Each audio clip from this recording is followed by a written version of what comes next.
মশলাটা দে, কাজ শুরু করি। এই কোথায় চললি? মিস্ত্রি ডাকলো, মশলা দিতে চললাম। দুদিন কাজ করে মিস্ত্রির সাথে কাজ করবে সুরের বাচ্চা। মিস্ত্রির সাথে সিনিয়র হেল্পার থাকে, লেবার নয়। তুই তো লেবার, ইট বগা যা নুনু মুখ।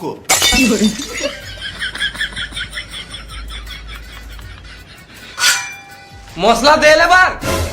লেবার বলবে না, তো কি বলবো? সিনিয়র হেল্পার বলো, হ্যাঁ মিস্ত্রি বলো। বলবো না। গান মারাকে মশলা দেবো না। মশলা দিবি না? না। এ তুই আয় রে, তুই গান মারাকে ইট বয়া। যা, দেখতে পেয়েছিস না তোর মিস্ত্রি দাঁড়িয়ে আছে। এই মানে নিজেরাও কাজ করছে না, আমাকেও শান্তিতে কাজ করতে দিছে না। কই মশলাটা দে, তাড়াতাড়ি কাজটা শুরু করি, অনেক লেট হয়ে গেল।